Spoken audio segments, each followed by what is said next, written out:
আসসালামু আলাইকুম YouTube family, welcome house wife cooking recipe চ্যানেলে। কেমন আছেন সবাই? আশা করি সবাই ভালো আছেন। আজ আমি আপনাদের সাথে শেয়ার করব দেশি মৌরাল মাছের হাতে মাখা চচ্চড়ি। সাধারণত এই মৌরাল মাছ, এরকম মৌরাল মাছ আর দেখাই যায় না। একমাত্র গ্রামে গঞ্জে এরকম মৌরাল মাছ দেখা যায়।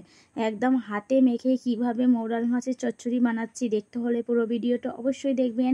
ভালো লাগলে একটা লাইক করবেন, কমেন্ট করবেন, শেয়ার করবেন। বিসমিল্লাহির রহমানির রহিম।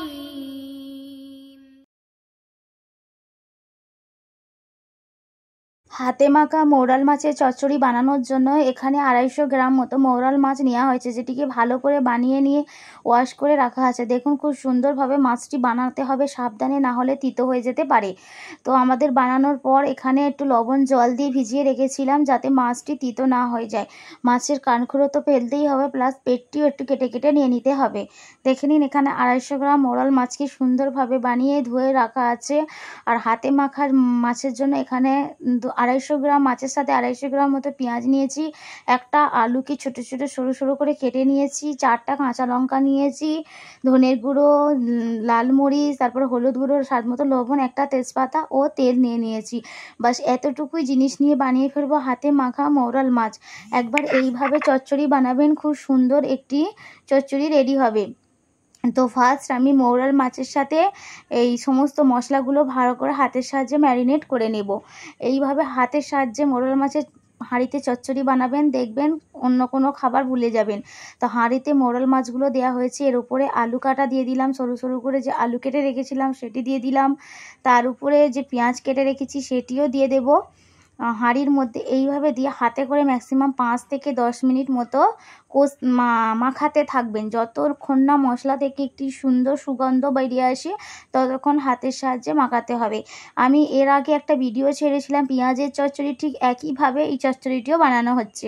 তারপর পেঁয়াজটি দিয়ে দিলাম, পেঁয়াজটি দেওয়ার পর এখানে তেল, স্বাদ মতো লবণ, হলুদ গুঁড়ো, লঙ্কার গুঁড়ো, ধনের গুঁড়ো আর জিরে বাটা, এই সব দিয়ে ভালো করে আবারও হাতের সাহায্যে মিক্সড করবো। এখানে স্বাদ মতো লবণ দেওয়া হলো, তারপরে হলুদ গুঁড়ো দেওয়া হবে, লঙ্কার গুঁড়ো দেওয়া হবে, ধনের গুঁড়ো তো অবশ্যই দিতে হবে।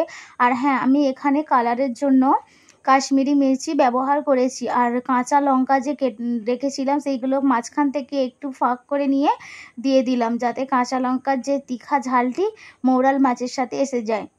আর মৌরাল মাছে হাতে মাখা এরকম চচ্চড়ি বানানোর জন্য কাঁচা লঙ্কা মাস্ট বি দরকার। আর একটা কথা, এখানে আমি সাদা তেল দিয়ে সমস্ত তরকারি বানাচ্ছি, আপনারা চাইলে এখানে সরিষার তেল ব্যবহার করতে পারেন, কারণ সরিষার তেল দিয়ে যদি এইভাবে মৌরাল মাছের হাতে মাখা চচ্চড়ি বানান তাহলে মৌরাল মাছের চচ্চড়িটি আরও দ্বিগুণ স্বাদ হবে।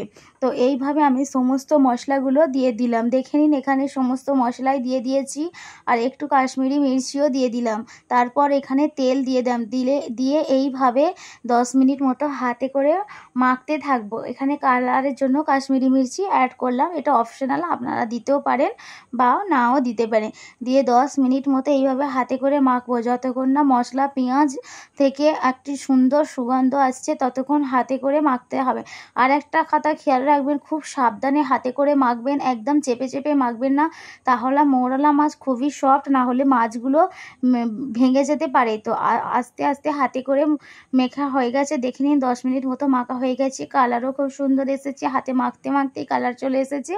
তারপর এখানে আমি 1 বাটি মতো পানি দিয়ে দেব, বেশি করে একটু পানির কোয়ান্টিটি দিয়ে একদম চুলোর ফ্লেম লো করে দিয়ে মাছটি চচ্চড়ি হওয়ার জন্য বসিয়ে দেব। আস্তে আস্তে দেখবেন মাছটি হতে থাকবে, আর যত সময় লাগবে মাছের এই চচ্চড়ি তত দ্বিগুণ বেশি লাগবে। আর গরম গরম ভাতের সাথে যদি খান তাহলে তো আপনারা মুরগি, মাংস সব কিছু ভুলে যাবেন এই রকম চচ্চড়ি। সাধারণত শহর এলাকায় এরকম মাছ দেখাই যায় না, একমাত্র গ্রামেই এই ধরনের জ্যান্ত মৌরলা মাছ দেখা যায়। এখানে দেখুন মৌরল মাছের হাতে মাখা চচ্চড়ি একদম রেডি, খুব সুন্দর একটি রেসিপি রেডি হয়ে গেছে। এইভাবে বানিয়ে ফেলুন মৌরল মাছের চচ্চড়ি।